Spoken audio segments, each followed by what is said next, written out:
Good morning and welcome to the 11th installment of our Acadiana Business Resource webinar series. My name is Andre Bro and I work on the team at One Acadiana. And our Acadiana Business Resource partners are brought to you by a lot of different organizations from around the Acadiana region, including One Acadiana, LEDA, Opportunity Machine, the Louisiana Small Business Development Center at UL Lafayette, Acadiana Workforce Solutions, the Downtown Development Authority, the United Way of Acadiana, and other local chambers and economic development offices from around the Acadiana region. We have come together to support Acadiana's business community, particularly our small businesses, in response to COVID-19 by hosting a series of webinars on timely and relevant topics. Today's webinar, the 11th in the series, will focus on getting the most out of the Paycheck Protection Program. After the presentation, we will have time for Q&A. So please do submit your questions using Zoom's Q&A feature. We will try to get to as many questions as we can. And if we're not able to get to your question today, we'll provide contact information for you to follow up with us afterwards. Today's presentation will be led by two leaders who have assisted many businesses with their PPP loans since the application process opened in early February. They are Heidi Melanson, who is director of the Louisiana Small Business Development Center at UL Lafayette, and Eddie Buttress, who is VP of Commercial Banking at Iberia Bank. They're going to walk you through the Paycheck Protection Program with a little refresher and then some information on the new PPP Flexibility Act that was recently passed by Congress and what those changes entail.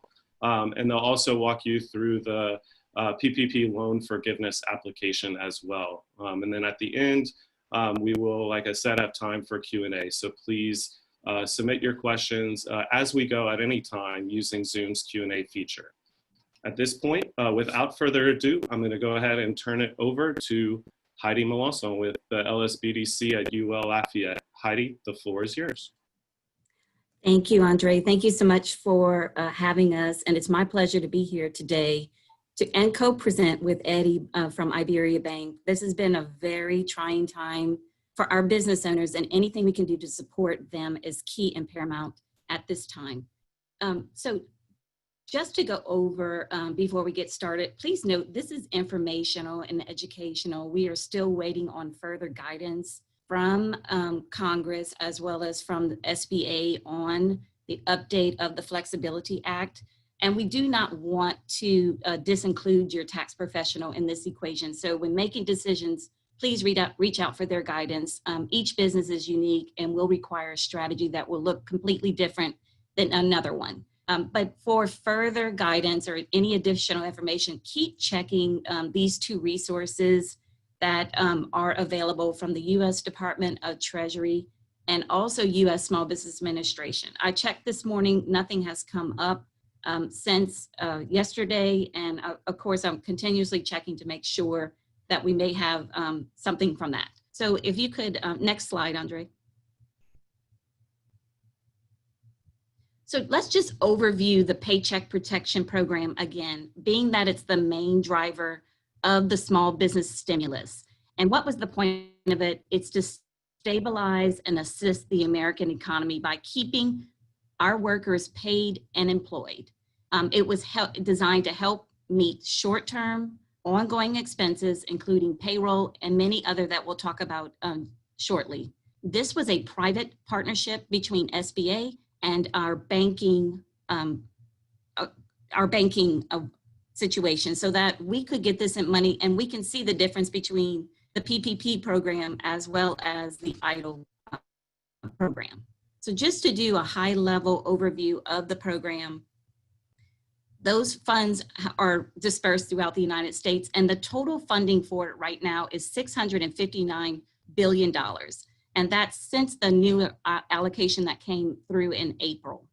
The permitted uses are payroll and other expenses, including utilities, rent, interest on mortgage, and borrowers can receive up to $10 million. Of course, that's probably not the case for the majority of them out there.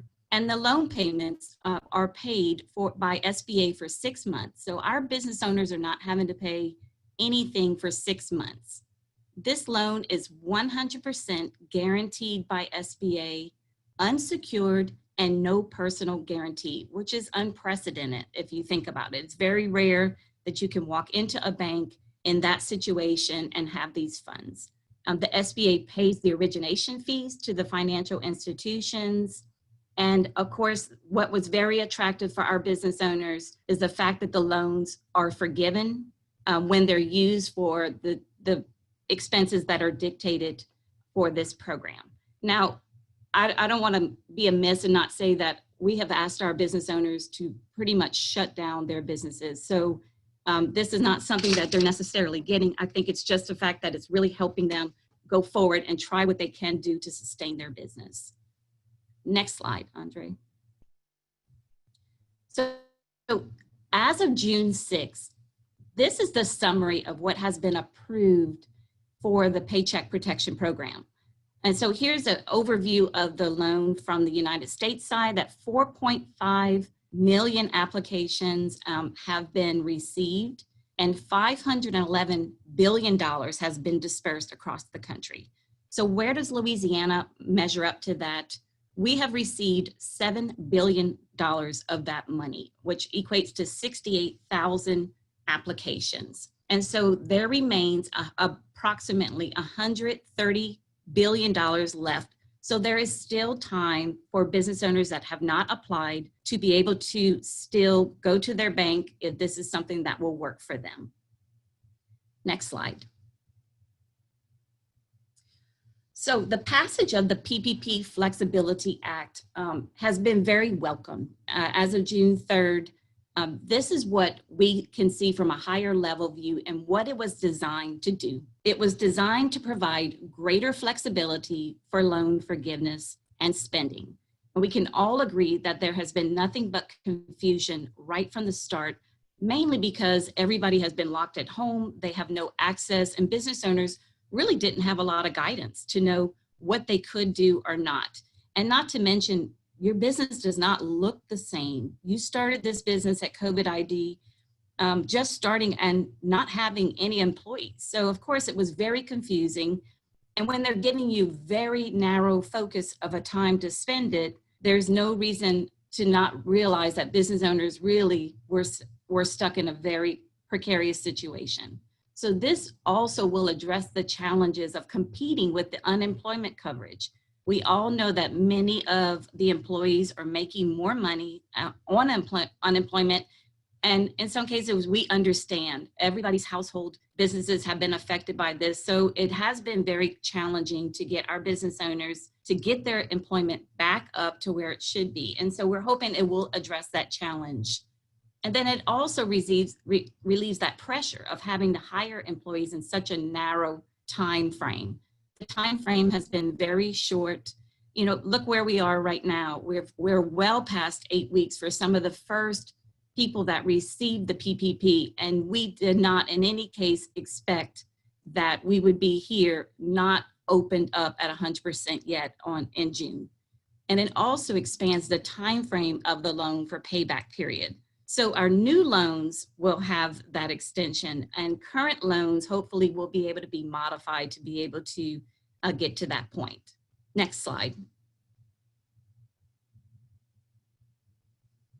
So here's a deeper dive into the Flexibility Act and what does it mean for business owners going forward.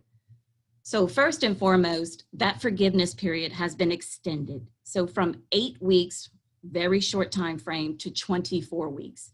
It gives a whole lot more flexibility, no pun intended, but just exactly what it was designed to do.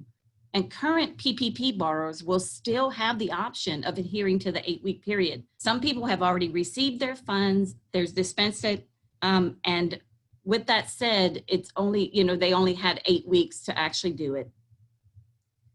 New borrowers will have 24 weeks, which is not to exceed December 31st, 2020.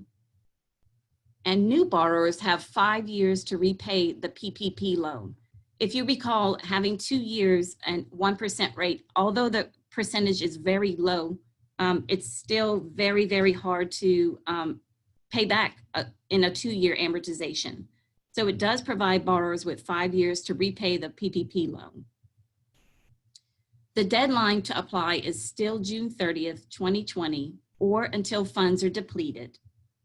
And if 60% is not met on payroll, there is partial forgiveness that will be allowed. And of course, if you recall, some of the language that came out in the Flexibility Act really said that, was all or nothing. That is not the case. And we still have that partial forgiveness that is going to allow you, if you have one employee that may have not come back, then maybe it won't be, terrible at that point.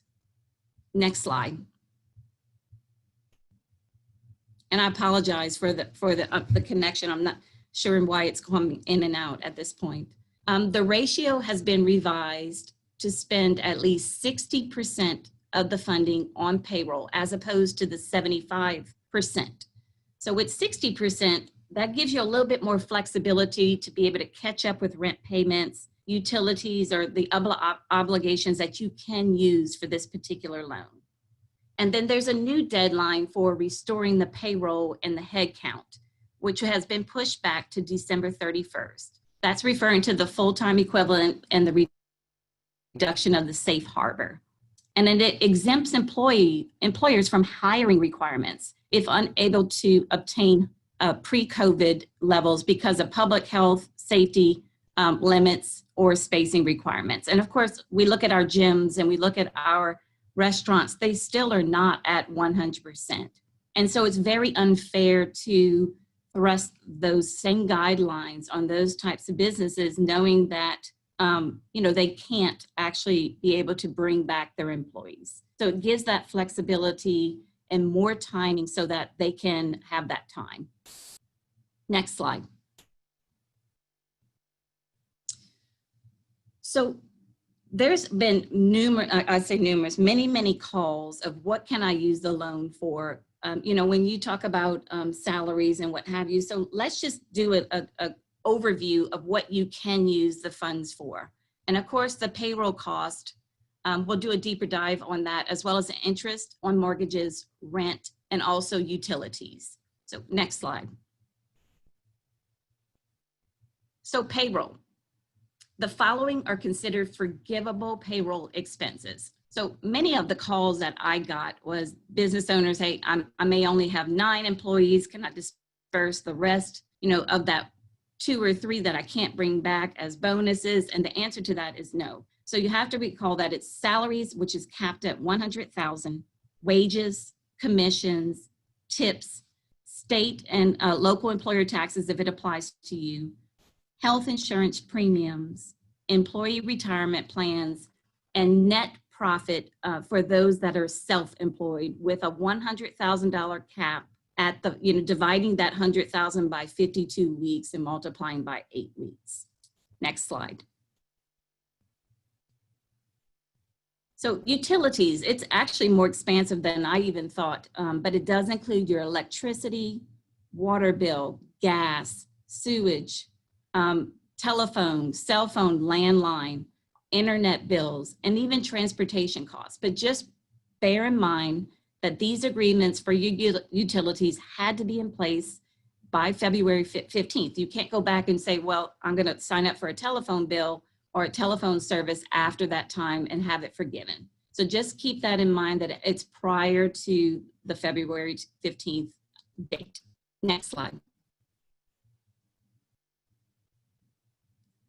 So what is included in rent and mortgage? So that's any payment on a covered rent or lease obligation, interest on a covered mortgage obligation, and home office expenses. If you do have a home office, just bear in mind that you're having to use the IRS formula for this. This is certainly where your tax professional can come in and help you determine what would be home office expenses that you could have forgiven under this particular program. So like I said, that's nice to know. Even if you're home-based, you do have expenses. You do have internet and different expenses that can be included. Next slide.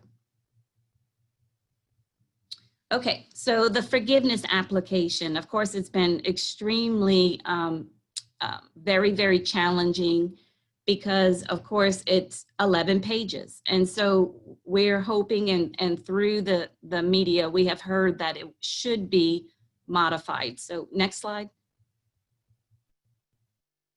So at this point, what we have to work with is the SBA Form 3508. And that can be found on SBA's website at the link here. It's extremely long, it's 11 pages. And if you're not accustomed to reading government forms, it can be very intimidating.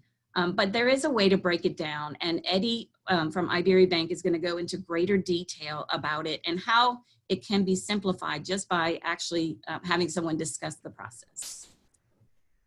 All right.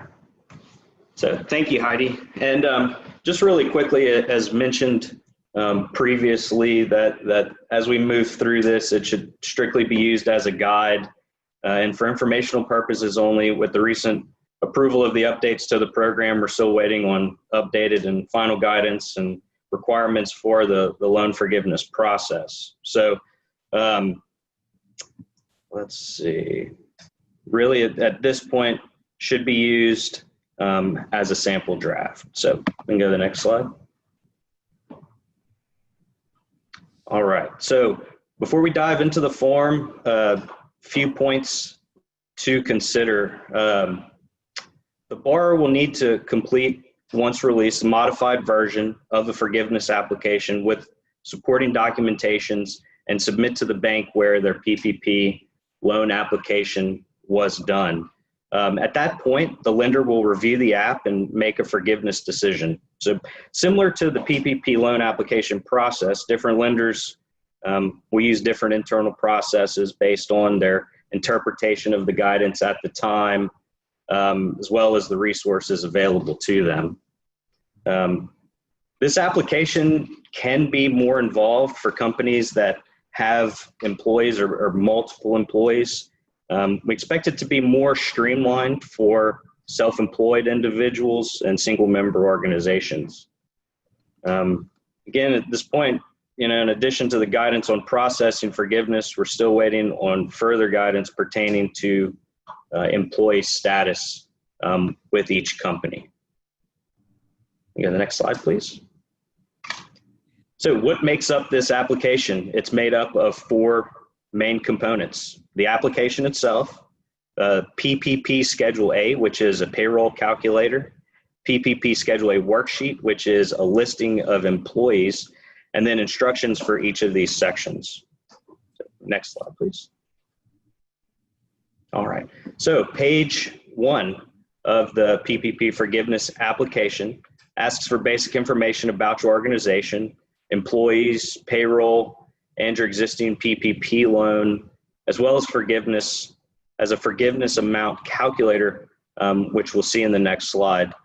Page 2 of this application requires borrower certifications, very similar to those that were completed on the initial loan application, and these certifications are asked for you to confirm by initialing. So here is the forgiveness amount calculator. Again, due to the changes made to the program, this section will see some adjustments once the updated form is released. We can go to the next slide, please. So following the application is the PPP Schedule A. And this is a worksheet to help calculate eligible payroll costs. Again, adjustments to this will more than likely be done once an updated version is released. Next slide, please. Okay, this is the PPP Schedule A worksheet, which focuses on a listing of employees, their level of compensation, and time worked. Next slide. All right, so this slide speaks to rehiring of employees and those that reject offers of reemployment. Employees who were employed as of February 15th and were laid off or furloughed may not wish to be rehired. If the employees reject your reemployment offer, you may be allowed to exclude this employee when calculating forgiveness. To qualify for this exemption, additional documentation might be required. And again, We're still awaiting final SBA guidance on these exemptions. Next slide, please. All right. So with your forgiveness application, supplemental documentation will be required to show that the funds have been used toward eligible expense categories. Documentation, payroll-related documents can include bank statements, payroll reports, payroll tax forms, health insurance, and retirement contribution statements. Next slide, please. Non-payroll related expense documentation can include verification of the existence of these services, as Heidi mentioned, prior to February 15th, 2020, and proof of the payment, including business mortgage statements, receipts, and/or canceled checks, rent or lease payment receipts, canceled checks, and potentially a copy of the lease agreement showing evidence that it was in place prior to February 15th. Business utility payments, including invoices or bills and/or canceled checks. For each of the above, bank or credit card statements might also be requested to show proof of these payments. Next slide. Thank you. So in addition to the documents needed to provide for forgiveness, there are some documents that the borrower should keep but may not need to submit.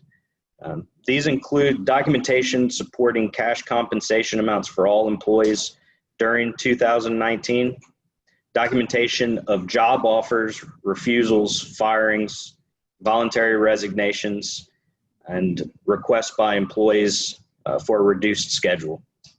Finally, documentation supporting the FTE safe harbor.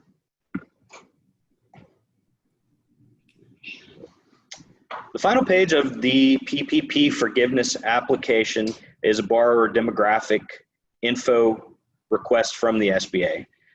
Any owner with greater than 20% ownership, a trustor or officer director of the organization should complete this form. A name and a position is required, but demographic information is optional. This information includes veteran status, gender, race, and ethnicity. The SBA utilizes this form to measure their impact on specific demographics, and it's used for their reporting purposes only. So that concludes the PPP forgiveness application. Again, please note that you should use this as a guide and be on the lookout for an updated version to be released hopefully into the near future. Awesome. At this point, we have about 30 minutes left. And Eddie and Heidi, mute your end.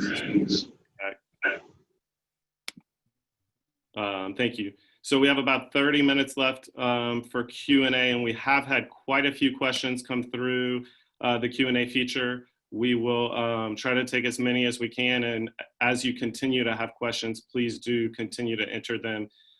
It's preferable if you use the Q&A feature instead of the chat feature because that's easier to manage. And I'll take them in the order we received them. The first couple of questions were actually related. And they had to do with quote unquote old borrowers. So I presume borrowers who have already received their PPP funds and whether the changes apply to them. So the 60% expenditure requirement, the extended timeline, do those changes apply to old borrowers? So yes, all of the changes that are being made outside of the term of the loan, all new borrowers, old borrowers are eligible for that 60% measure that's been updated.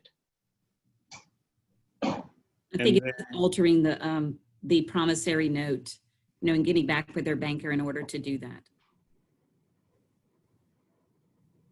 The next question is from Jackie. She says, our payroll in 2019 was 50% less than 2020. So our PPP was not 2.5 times our actual payroll amount.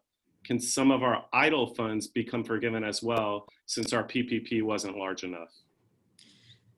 No, the idle nothing in the EIDL is forgiven. So only the PPP portion, I guess on the 19 that they used will be forgiven. And unfortunately, the EIDL at this point is not forgiven. The next question is from Adrian. He asks, what are the milestones for submitting the forgiveness application? And what is the deadline for submitting the forgiveness application? So really at this point, as we still await final guidance on how it's to be processed with the new changes that have come out with the Flexibility Act, everyone's at somewhat of a holding position until that guidance comes out.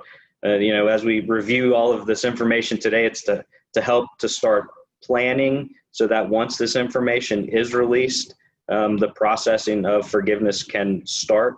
But with the extension of the 24 weeks, it gives everyone a lot more time as opposed to the rush like we saw at the beginning of the program. We had a few questions come in too about vehicle expenses. Can the PPP loan be used to cover transportation expenses? Yeah, so the guidance that I have seen is strictly for gasoline mileage. Nothing has been for those costs, and I'm sure that if you're using it for the PPP, you will not be able to deduct your. Heidi, your connection, we're losing your connection just a little bit, but I think we caught most of that answer. Eddie, is there anything you wanted to add? No, I really don't have much in addition to what Heidi had mentioned on a whole lot of clarity on vehicle expense or transportation expense. There were several more questions about folks who have already received their PPP loans and anything they need to do to make sure the new changes apply to them. I know Heidi addressed that, but would y'all mind going over that one more time, just because I know we have a lot of questions about that. Sure. So as it stands right now, with the major changes, there's not a whole lot that needs to be done regarding the forgiveness aspect. The main thing right now is to look at your PPP loan and try to find out if you are going to have a balance on it that will not be forgiven. If you do have a balance that will not be forgiven, you should get with your banker that did your loan for you to do an amendment to the note that was signed to extend the terms from the initial 24 months to the now available 60 months. Chelsea asks for clarity around the PTE requirements. If a part-time employee resigned, how will our payroll count be affected if we do not hire someone in their place? Heidi, I'll let you take that one.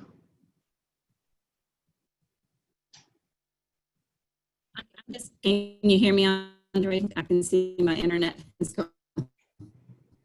You're coming in and out. Eddie might be on the spot. Not much a part-time equivalent. There's a calculation PTE. I'm sorry, can you hear me? It's a little spotty. So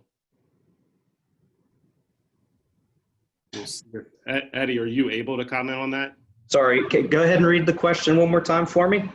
So it's a clarification around the PTE requirements. If a part-time employee resigned, how will our payroll count be affected if we do not hire someone in their place?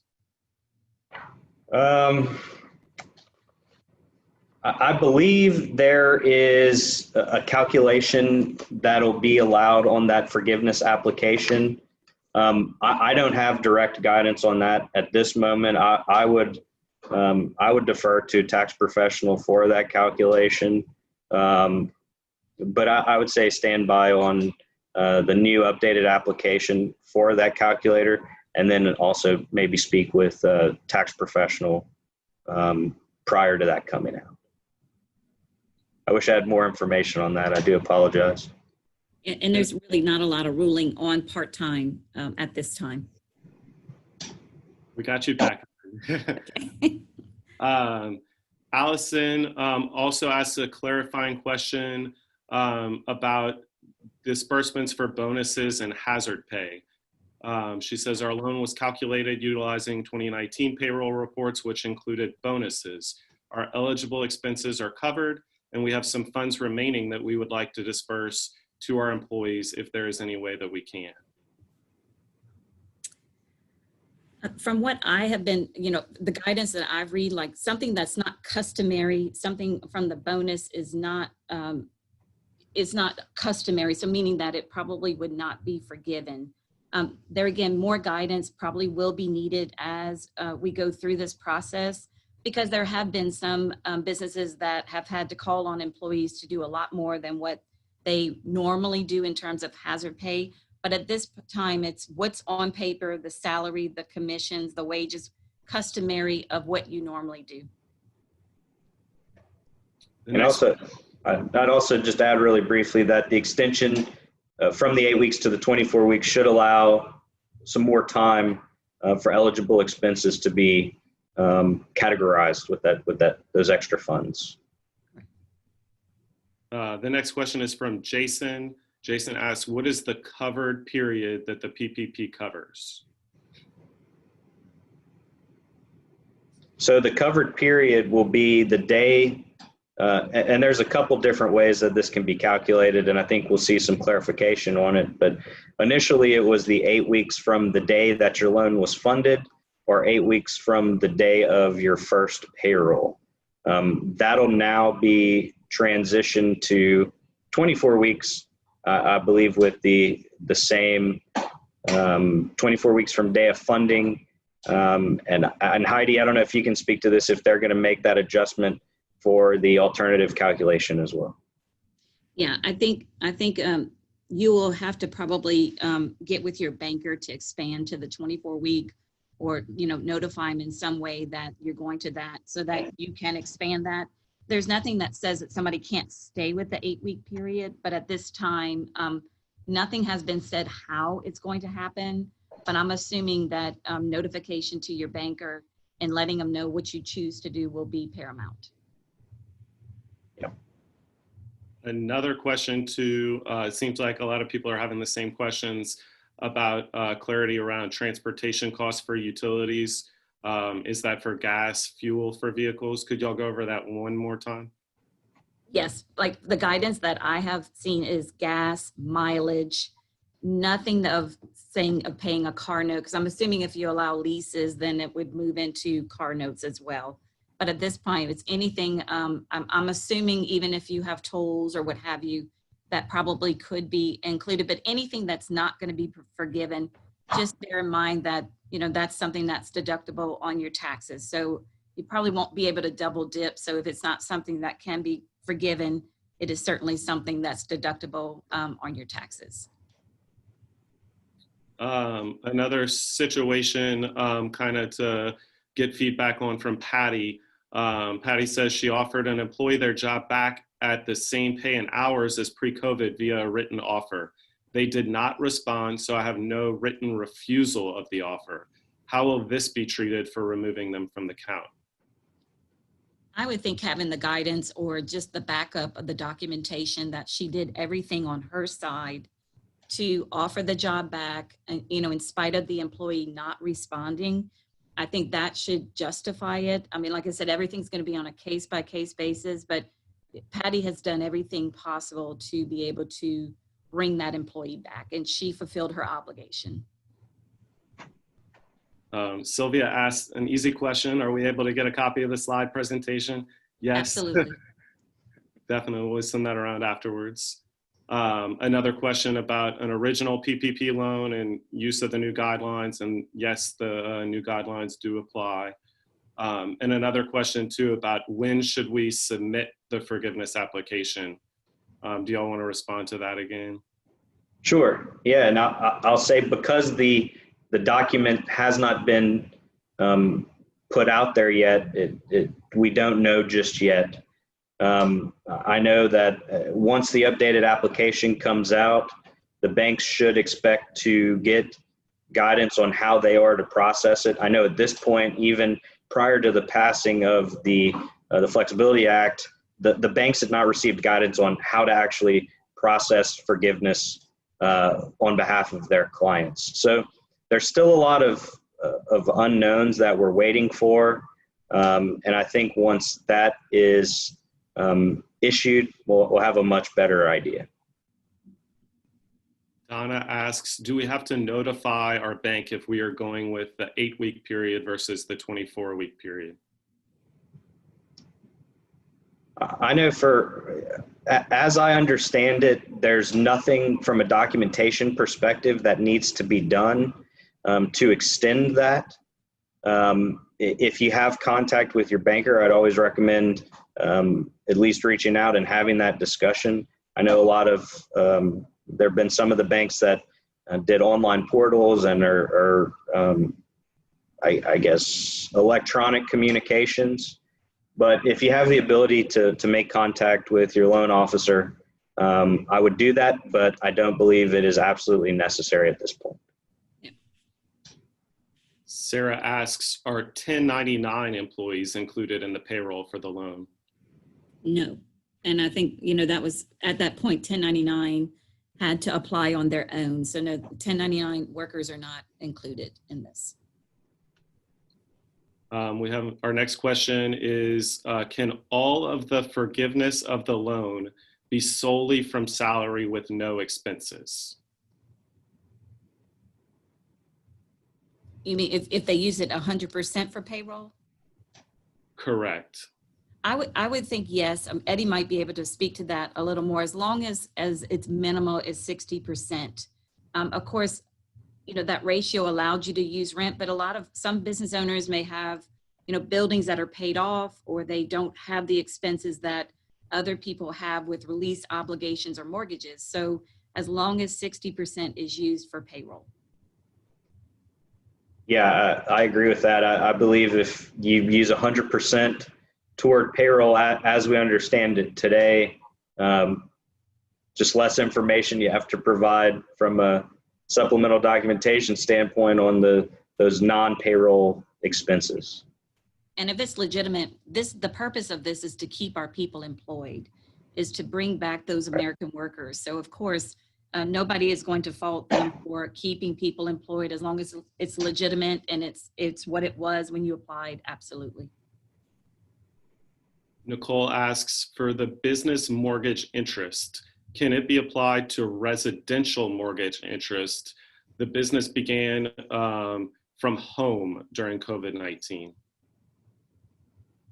That speaks to that home expense and the calculation you would use under the IRS guidelines for home office. That is certainly a question I would take up with my tax advisor to make sure that you are doing the correct calculation of how much of your home is used for your business. And it'll be, a figure that you'll be able to come to just as you would do on your taxes. Chris asks a clarifying question about the 24-week period. He says, if I understand correctly, it's that I can spend payroll for up to 24 weeks to accomplish full forgiveness. It would take us about 10 weeks to get to full forgiveness potential. Can you comment on that situation? Yeah, that's exactly correct. It's just extending the 8 weeks that you initially had to spend the funds to 24 weeks. If 10 weeks is what it takes you to use up all of the funding, you will fit within that window. Nikki has another situation. She says, my husband owns a business. He is the only owner. The CPA files taxes as an S Corp for the business. My husband does not write himself a paycheck. Is he considered an employee? What amount does he use as the payroll amount? And what about subcontractors that the business gives a 1099 to? So at that point, no, he does not have employment status. The S Corp would need to issue, it would be based on the W-2 that is issued to that owner employee that would be considered. So at that point, he's receiving draws from his company. He's getting the distribution of the profit. And so it's not employee status. And the 1099 subcontractors would not fall under this forgiveness either. Sandra has another situation. She says one of our employees requested a leave of absence due to the governor's stay-at-home order, even though we were considered an essential business. We granted his request and continued to pay our portion of his insurance. He was out for 2 months and has returned to work. Will our loan forgiveness be reduced because of this? Well, with the extra time, now you can actually make it work with the 24 weeks. I think if we had those 8 weeks, that would have been questionable. But with this situation, and of course, I'm not sure of his situation, but now that you have the 24 weeks, you should be able to comply with that now. Jennifer asks, has there been discussion about forgiving all loans under $150,000 without bank review? I've heard it in the news media, but nothing. No, this is not part of the Flexibility Act. And of course, I've heard it. I have heard that in the news media, but nothing at this point.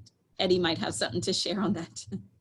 Yeah, that would be news to everyone's ears, but unfortunately, we haven't heard anything from Congress or SBA regarding something like that going into place.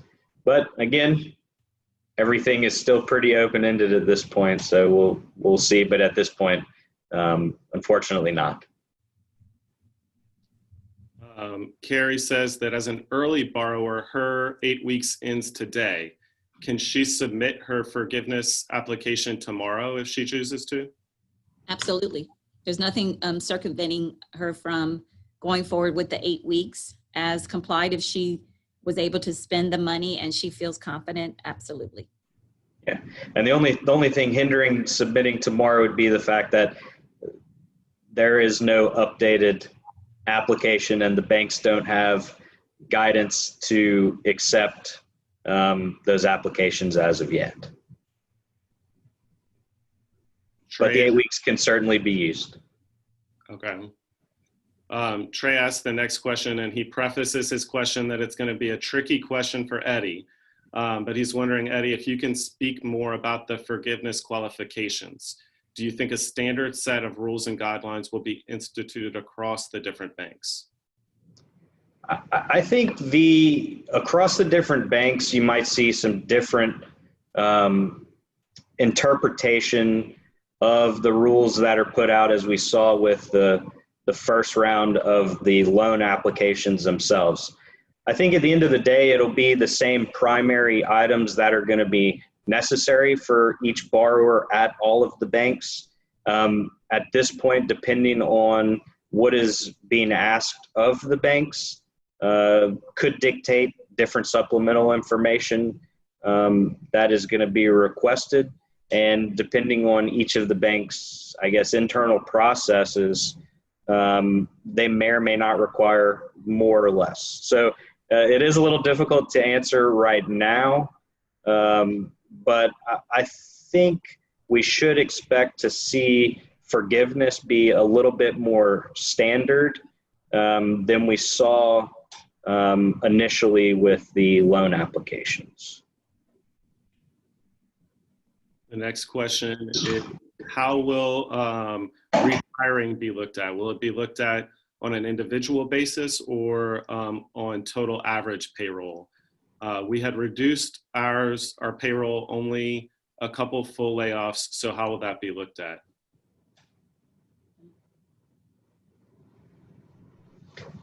So I think at this point, with the extended time, there should be sufficient time to recoup that extra payroll expense and put it out. Now, Heidi, I don't know if you have anything to add to that or not. I would say that many of the issues that were arising due to the 8 weeks are probably going to be able to iron out with the extra 24 weeks, because that probably the majority of calls that I received over that is, it's 8 weeks, it takes time to bring people back on and what have you. So I think having that extra time is going to take care of this problem. The next question is from Mariette. She says, if an employee is out on medical leave, Will a doctor's note be enough documentation? I'm not sure how long the medical leave is, but I mean, at this point, I'm thinking with the 24 weeks, there again, that's another thing that will help, because I'm assuming if it's that long that they're out, then it may be that, other arrangements need to be made. But I would think hopefully that extra time will allow the person to come back, to the office or workforce. And her second question is whether garbage pickup is considered eligible for utilities. I think if it's part of your utility bills or like I said, yes, because sewage is on it. I'm assuming Eddie might have a little bit more detail on that one. I unfortunately don't have a whole lot of detail on it. I haven't seen it specifically, but I know garbage, like you mentioned, like Heidi mentioned, can be a part of utility and sewage. So I think that one might have to be left up for interpretation by the borrower. If they deem it to be part of their overall utility expense, they could potentially take advantage of that expense. And we have had a few people use the raise hand feature on Zoom. If you're trying to raise your hand to ask a question, please do just use the Q&A box. We're taking all of the questions through the Q&A feature. So if you have a question, we do ask that you submit your question that way. The next question is once again about bonuses for employees. Are we allowed to pay bonuses to employees to utilize the PPP funds? There again, if that was not customary, I think if it's just to make up for the difference of not having one employee and spreading the money across the employees, then no. But if it's, like I said, commissions or something that's customary, then yes, that may be something we'll have to get a tax professional involved in. And similar question to one we had before about the new timeline, but since it's phrased a little different and a lot of people are having these questions, I'll ask again. Is the 5-year loan term retroactive for those who had PPP loans prior to the enacted law just signed, changing from 2 to 5 years? Yes, it is retroactive, but you do need to get with your bank to modify the note that you signed. What if you have to fire an employee during that time, but you rehire someone at the same rate? Would the new employee's wages be forgiven? From what I understand, yes. As long as the count is there, it doesn't have to be the same person. Then as long as the count is there. The next question is from Jill. Will payments made to an employee under EFMLA after the employer takes a PPP loan adversely affect the employer's ability to get 100% loan forgiveness if the employer uses the 100% PPP funds on other employee wages, non-EFMLA pay, or rent, utilities, and such? Payments made to under to. It seems like that as long as the 60%, I'm not sure about the FMLA. Of course, they're out on leave, and so if they are being paid, use it to 100%. That one, I hate to answer without a little bit more information. Eddie might have a little bit more guidance on that.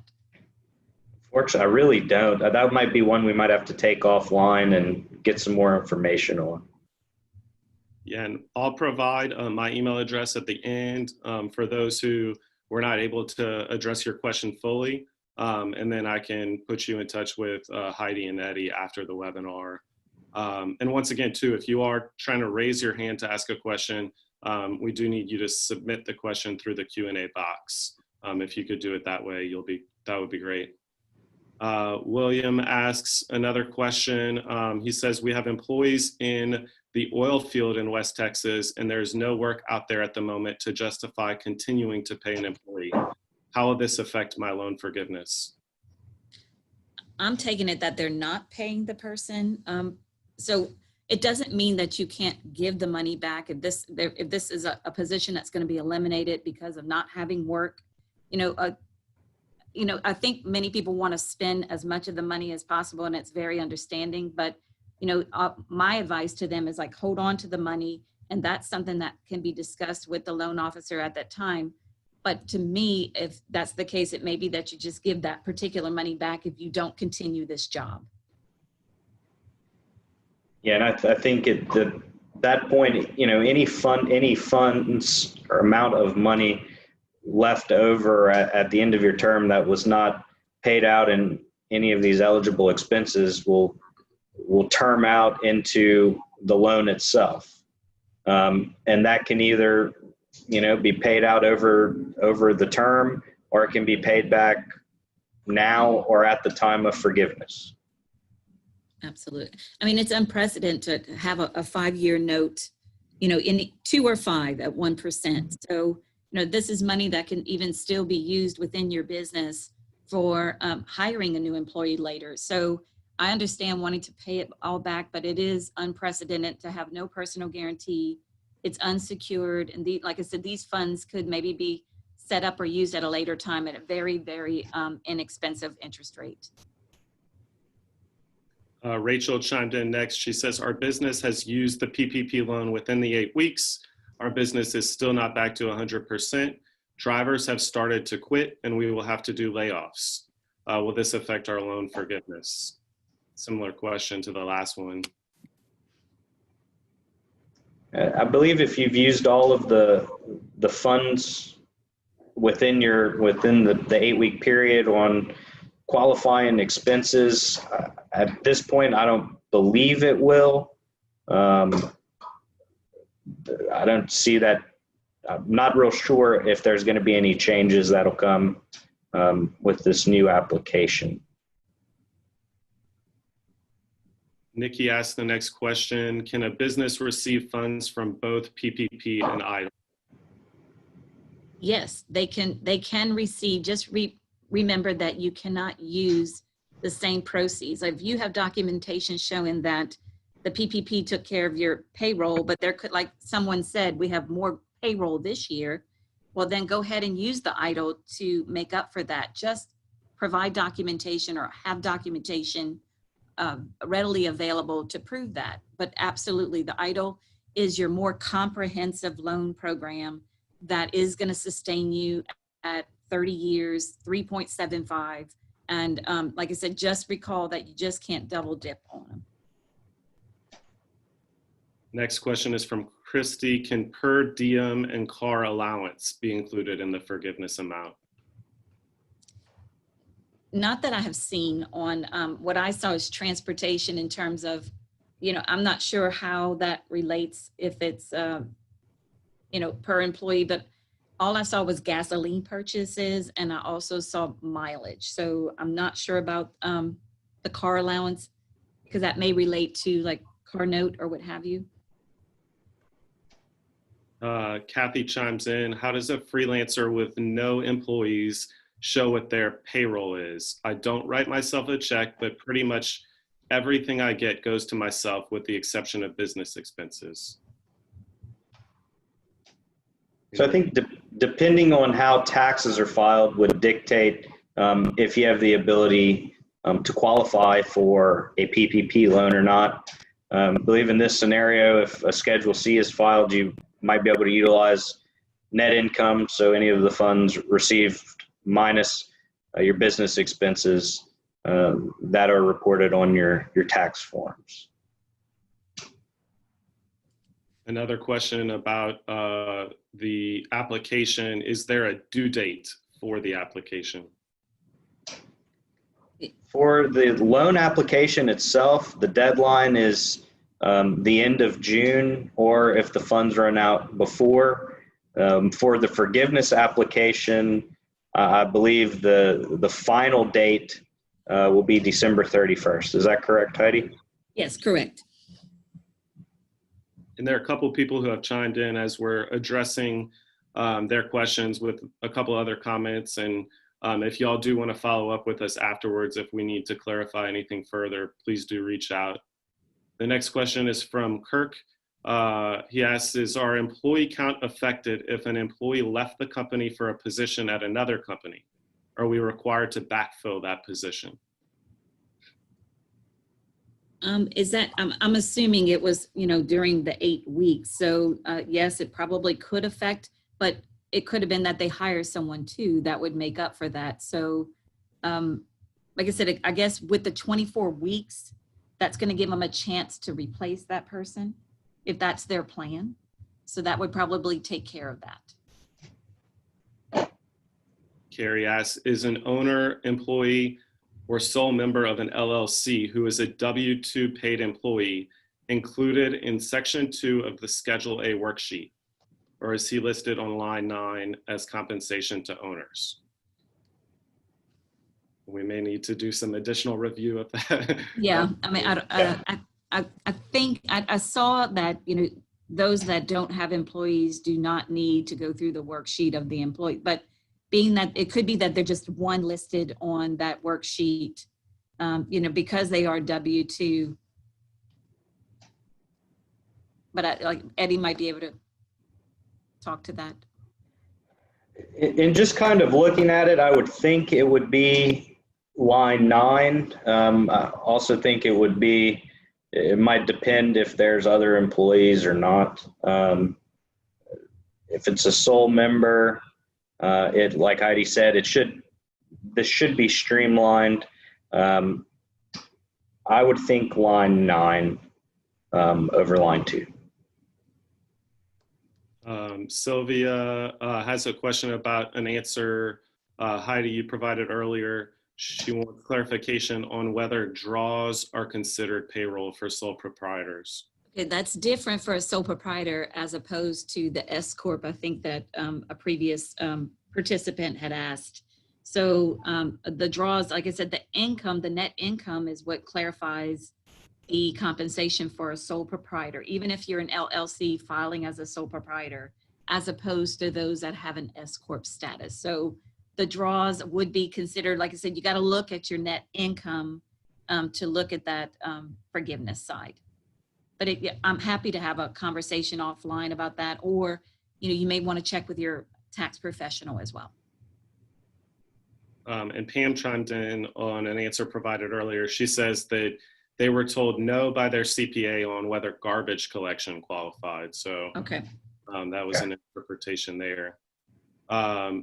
In regards to utility payments, does eligibility of expenses depend on when the bills were paid or date of service? And what is that date? It's depend on when the bills are paid. I mean, I think as long as within that, like I said, now with the 24 weeks, that kind of takes away some of that complication of that narrow focus of the 8 weeks. But as long as it's within the time period from that it was in service by February 15th, and it's within the time period of when you start the disbursement of those funds. And we're coming right up on our time, but if y'all have a few minutes to stay over, Heidi and Eddie, we just have a few more questions that we'll try to get to, if that's okay with y'all. Sure. Tim asks, if I have used all my PPP funds, may I lay off employees after June 30 if my business has reduced significantly? Well, I mean, of course, once they have done the application, I knew this was always going to be an issue for our business owners. And this was always my question in the beginning is like, I get it. It's brought back that employee, but there's nothing that can retain that employee if there's no sales coming in. So this puts a business owner in a very difficult situation. I think it's great that they could hire back the person, which was the purpose of the PPP. But at this point, there's no way that you could keep them on payroll if you don't have the funds to sustain them. And so what happens of that, I would think if you've had them on at that 8 weeks and it's past it, I don't know if that'll come into play. We have another tricky question potentially from Wendy. She says that her business owner is also her landlord. He had been giving the business a discounted rent. If he changed the rent and made them pay the full rent amount, would that be able to be forgiven? or would the discounted amount we've been paying only be forgiven? Whatever the agreement was at February 15th, meaning if they discounted it to give them something to help them through this pandemic, but if the original rent was agreed upon at a certain amount, before February 15th, then that's the amount that should be forgiven. It's in writing. There's documentation proving that. Christy asks, if employees received salary reductions, do they need to be brought back to their original salary or made whole by December 31st to receive full forgiveness?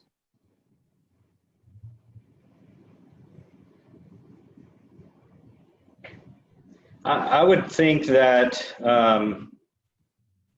again, as long as the funds are being spent on eligible payroll throughout the eligible period, you should receive or should be eligible for forgiveness on all of those funds. Yeah. And Brandon asked a similar question to one we addressed a little bit earlier. At what point would it be acceptable to lay off personnel to keep forgiveness of the loan? We have kept employees on, but workload does not support keeping all on payroll once the loan amount is used up. Well, I feel like the business owner fulfilled their obligation in keeping the employee off of unemployment. They employed them, but this has never been addressed or what was going to happen at this point. No one expected us to still be at a 50% level, even when they started the Paycheck Protection Program in that, the time. Who would have thought here we are almost mid-June and we still are not at 100%. And so probably more guidance will be needed on this, but this is out of your control, whether you have the income coming in or not. I would think if you've kept your end of the bargain, you were able to say that, but afterwards, Eddie might have a little bit more guidance on that.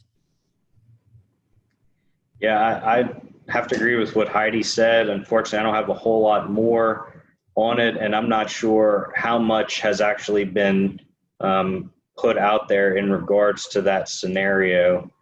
But I think as long as we are using the funds accordingly, and you make it through your time frame, you should be fine. But I think this is something that we'll need to continue to see if there's further guidance that comes out on. I wish I had more. Absolutely. Trisha has a question about seasonal employees. We are a seasonal employer and our season will end before the 24-week period. How does this affect our forgiveness? We're considered an essential business. Can you provide any guidance? I think kind of similar to the previous question, as long as you are spending your funds in that time frame, whether it's 10 weeks in, 12 weeks in, it should not. But I don't know if there again has been anything that's spoken directly to forgiveness for seasonal employees with this new extended 24-week period.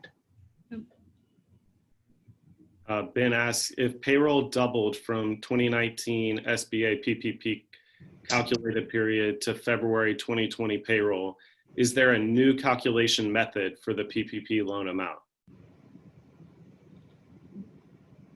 Eddie, no, I'll let you take that, Eddie. Okay, let me make sure I understand. So once again, if a company's payroll doubled from the 2019 PPP calculated period to the February 2020 payroll, is there a new calculation method for the PPP loan amount? As I understand it, there's no new calculation methods. I know that I think a couple things, and we might be able to take this one offline because there's some factors that could play into it if it is a self-employed individual or if it is a startup. There's a handful of things that could play into that answer. So if we can certainly take that one offline and discuss a little further. Abigail asks, she says, we did salary reductions for managers before the covered period. Can we make up for those salary reductions during the covered period and have those costs be forgiven? I'm going to interpret that Abigail had to reduce it because of the pandemic, as long as it matches what records were provided, and they made the determination if it was 2019. I don't see a problem with that because you were able to restore their salaries as to where they were. Another question about mileage reimbursement. Can the PPP be used to reimburse those expenses? The guidance that I read that yes, it was mileage or the cost of the gasoline. And there again, a tax advisor may be able to expand on that, but that was the guidance that I read. All right, next question is from Donna. With the new 24-week expansion, the FTE employee count ratio is on December 31st. If you exhaust all funds prior to that, does it change the date to correspond when the funds were exhausted? No, I don't think it will. I really think as long, if you've exhausted it in the 9 weeks, but yet you still wanted to have more time to rehire people, that's the corresponding. It may be that you've expended those funds, but it does give you a little bit more time to bring back on the employees at that point, if I'm understanding the question correctly. And we have time for 2 more questions. This is one more question about headcount, and it's a question about headcount at the beginning of the time period versus the end of the time period. As long as they are equal, will this fulfill the requirements? Yes, it will equal, as long as it's the full-time equivalent. Yes, that will fulfill the requirements. And the last question is from Jim. He says, our business has not returned at all. Conventions and trade shows are canceled through July so far. Percentage of employees have been retained all at this time. When we run out of PPP, can all employees go to unemployment? It may be that they have to, because at that point, like I said, there's really, the thought of the PPP was that the economy would be back up at the end of the period. And we know that's not going to be the case. And there's still a lot of hesitancy of returning back, mainly for safety reasons. So it may be that that's what your employees will have to, you will have no revenue to be able to pay them. So that does bring us to the end of our Q&A portion. Heidi or Eddie, do y'all have any parting thoughts before we close out?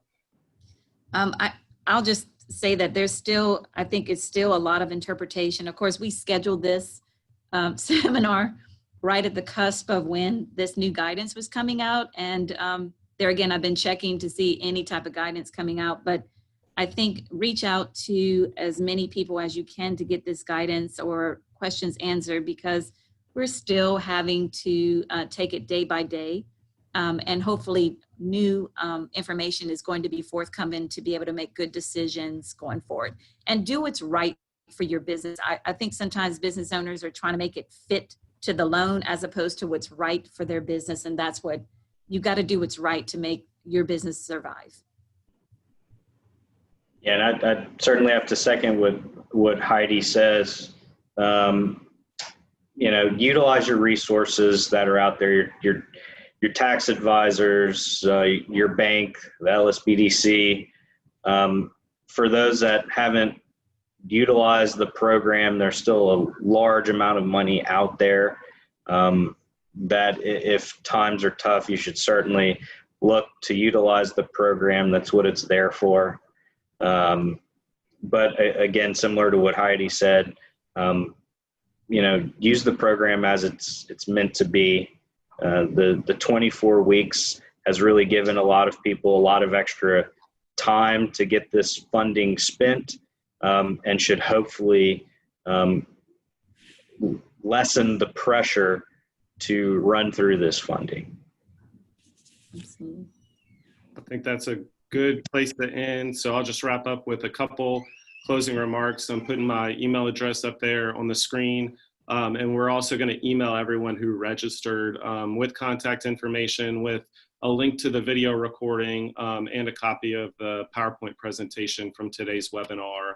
And we encourage you to hopefully join future webinars with us as well.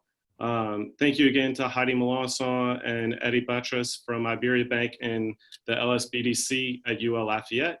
And thanks to all of our participants for joining us today. Stay tuned for follow-up correspondence and please stay safe. Thank you.